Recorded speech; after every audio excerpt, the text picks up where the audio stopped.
कबीर दास की पूरी जीवनी। संत कवि कबीर दास का जन्म 15वीं शताब्दी के मध्य में काशी, वाराणसी, उत्तर प्रदेश में हुआ था। विक्रमी संवत 1551 सन 1494 ईशून्य मगहर, हाल में उत्तर प्रदेश, भारत। कबीर शब्द अरब भाषा से आया है। अरबी के अल कबीर का अर्थ होता है महान। इस्लाम में ईश्वर का 37वां नाम। कबीर की विचारधारा व परंपरा को आज कबीर पंथ नाम का समुदाय आगे बढ़ाने का काम कर रहा है। कबीर के जीवन के विवरण कुछ अनिश्चित हैं। उनके जीवन के बारे में अलग अलग विचार, विपरीत तथ्य और कई कथाएं हैं। यहाँ तक कि उनके जीवन पर बात करने वाले स्रोत भी अपर्याप्त हैं। शुरुआती स्रोतों में बीजक और आदि ग्रंथ शामिल हैं। इसके अलावा भक्तमल द्वारा रचित नाभाजी, मोहसिन फानी द्वारा रचित दबिस्तान तवारीख और खजीनत उलस्फिया हैं।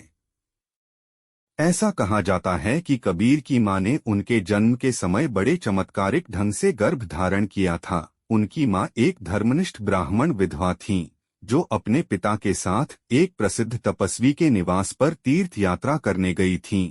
उनकी निष्ठा से प्रभावित होकर तपस्वी ने उन्हें आशीर्वाद दिया और उनसे कहा कि वे जल्द ही एक बेटे को जन्म देंगी। बेटे का जन्म होने के बाद बदनामी से बचने के लिए, क्योंकि उनकी शादी नहीं हुई थी, कबीर की मां ने उनका परित्याग कर दिया।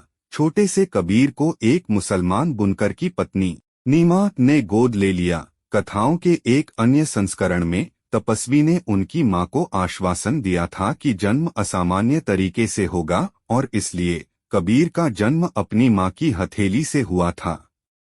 इस कहानी में भी उन्हें बाद में उसी नीमा द्वारा गोद ले लिया गया था।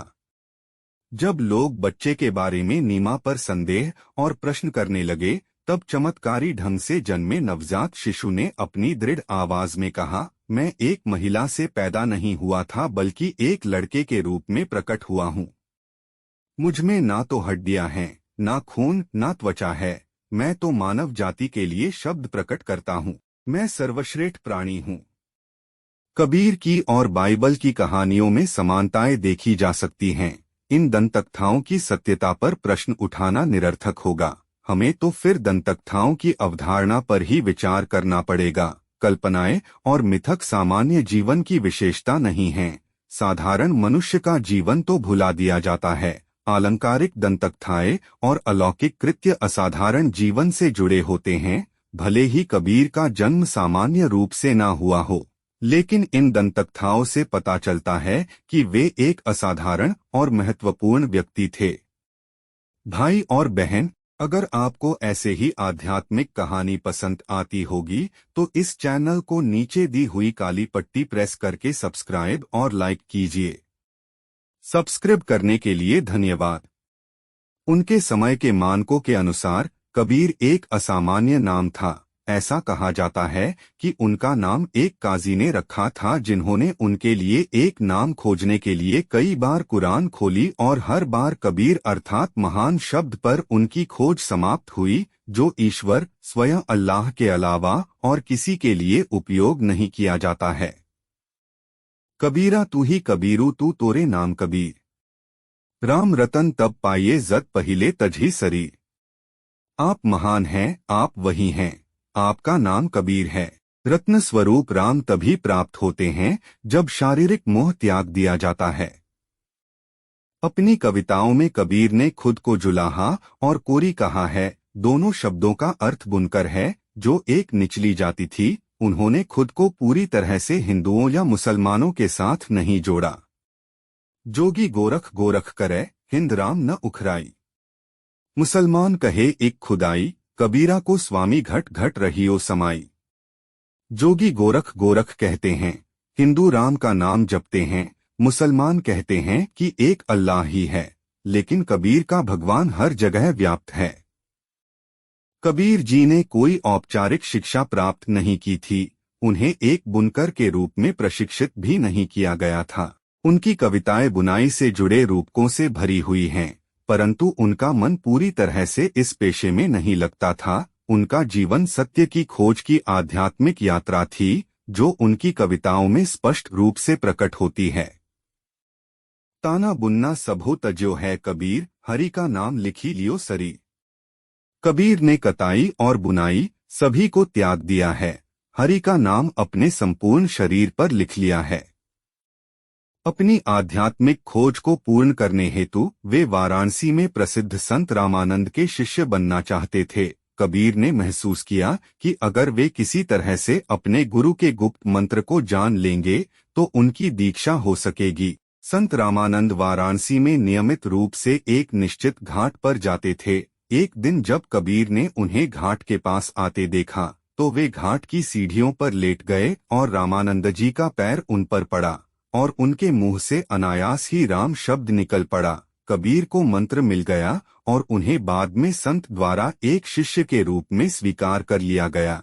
हीनत अलस्फिया से हमें पता चलता है कि एक सूफी पीर शेख तक्की भी कबीर के शिक्षक थे। कबीर के शिक्षण और तत्वज्ञान में सूफी प्रभाव भी काफी स्पष्ट है। वाराणसी में कबीर चौरा नाम का एक इलाका है और ऐसा माना जाता है कि वे वहीं बड़े हुए थे। कबीर ने बाद में लोई नामक एक महिला से शादी की और उनके 2 बच्चे हुए, एक बेटा कमल और एक बेटी कमली थी। कुछ स्रोतों से यह सुझाव भी मिलता है कि उन्होंने 2 बार शादी की थी या उन्होंने शादी ही नहीं की थी, जबकि हमारे पास उनके जीवन के बारे में इन तथ्यों को स्थापित करने के साधन नहीं हैं। हम उनकी कविताओं के माध्यम से उनके द्वारा प्रचारित दर्शन में अंतर्दृष्टि प्राप्त कर सकते हैं।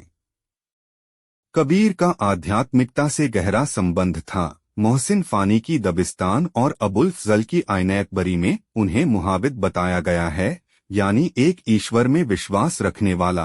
प्रभाकर माचवे की पुस्तक कबीर की प्रस्तावना में प्रो हजारी प्रसाद द्विवेदी ने बताया है कि कबीर राम के भक्त थे, लेकिन विष्णु के अवतार के रूप में नहीं। उनके लिए राम किसी भी व्यक्तिगत रूप या गुण से परे हैं। कबीर का अंतिम लक्ष्य एक परम ईश्वर को प्राप्त करना था जो बिना किसी गुण के निराकार है, जो समय और स्थान से परे है और जो कारण कार्य संबंध से भी परे है। कबीर का ईश्वर ज्ञान है, आनंद है, उनके लिए ईश्वर शब्द है।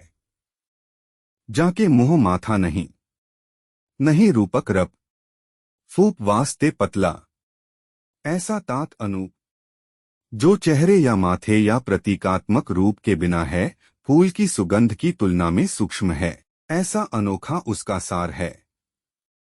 ऐसा प्रतीत होता है कि कबीर उपनिषद संबंधी अद्वैतवाद और इस्लामी एकत्ववाद से गहराई से प्रभावित थे।